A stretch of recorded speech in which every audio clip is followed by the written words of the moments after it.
Hi, I'm Gabby Paredes. I'm 34 years old. I'm an elementary school teacher in the town of Burlington, Massachusetts. I feel incredibly overwhelmed and grateful to be able to publicly declare my faith with you all in Jesus Christ.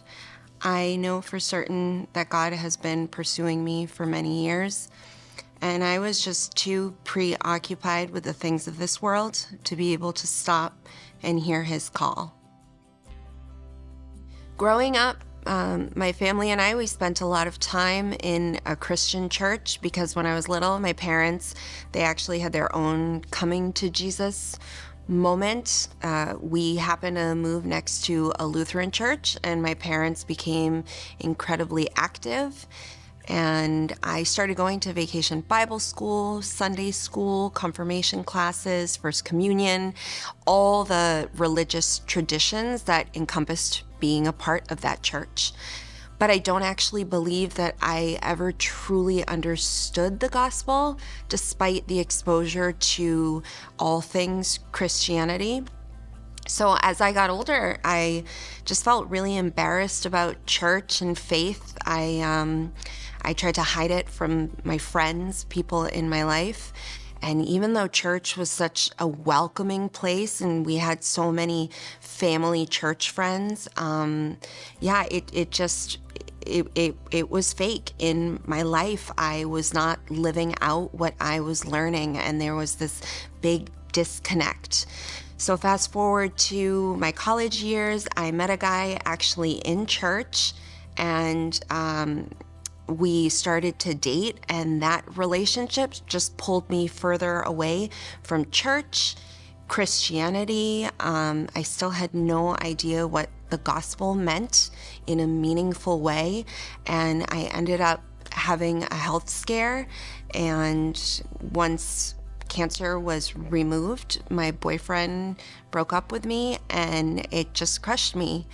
And it took me years to bounce back from that. And one day I just decided, hey, I need to feel fulfilled. And I think that will happen if I seek out another relationship. So I turned to online dating, and I met a guy who I thought was amazing, a great guy. I was super happy. We started living together, and I just thought, this is it.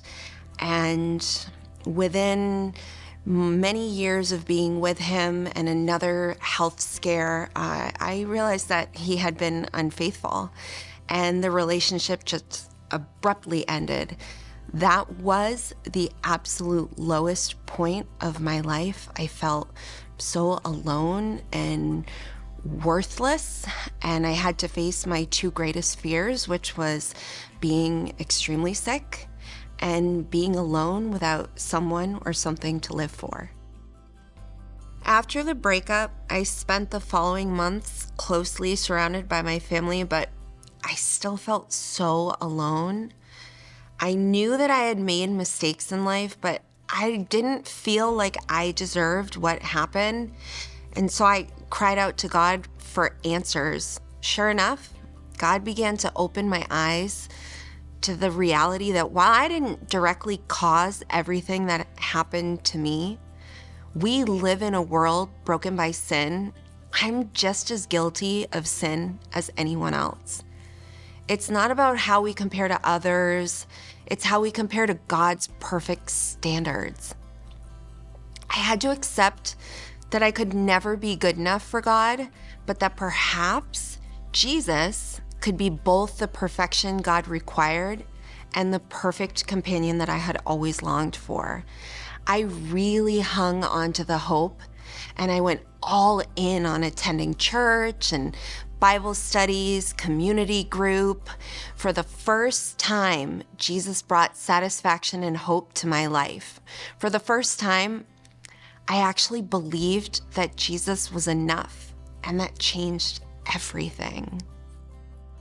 My faith in Jesus has truly changed my heart and my life.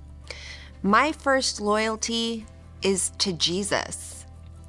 It's not to my career, my hobbies, my family, or any sort of future relationship. I know there's a place for those things, but they're not ultimate. And that actually empowers me to engage with all the other things, having a gospel mindset.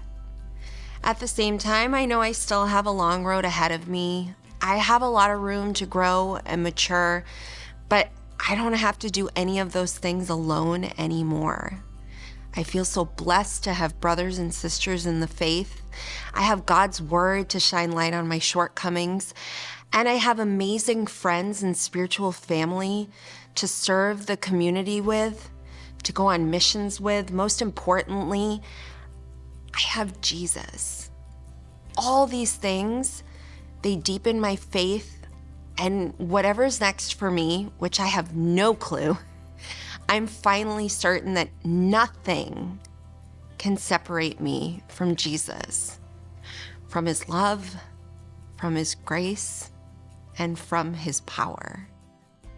Today I'm here to profess my faith in Jesus Christ publicly. Now I'm proud to speak freely of Jesus to others and to live my life walking with Jesus every step of the way. Matthew 18:12 says, "What do you think? If a man owns 100 sheep and one of them wanders away, will he not leave the 99 on the hills to go look for the one that wandered off?" That's my story. So thank you for taking the time to hear how God searched and brought back one of his lost sheep.